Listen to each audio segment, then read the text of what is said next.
Mga Indian po ang ating puntahan. Sila Kito, dyan sa kalagitnaan yung bahay kubo. Papunta kami dyan. Tapos, mayroon din dyan na mga clams.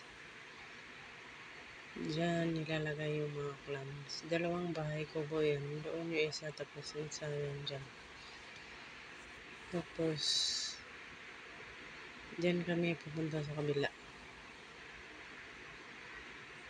Ayan tingnan nyo ang karagatan, mga kahigalaan.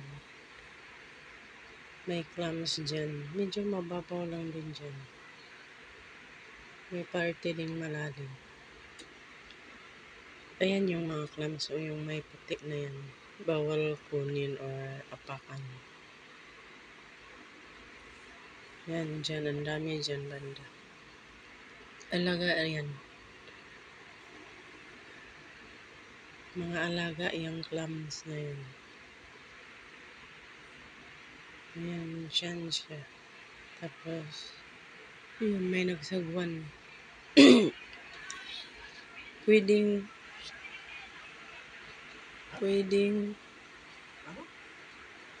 yan dyang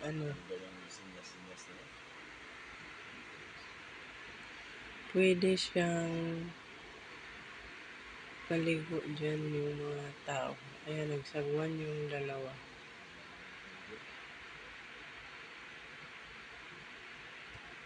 Tapos,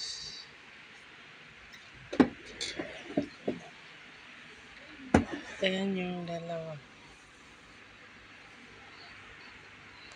Ang sarap ng sakay nila sa maliit na bangka.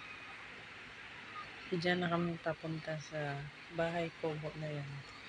Tapos yung ginagawang bahay kubo na yan, yung ginagamit yung malaking drum para lumitaw. Ayan siya.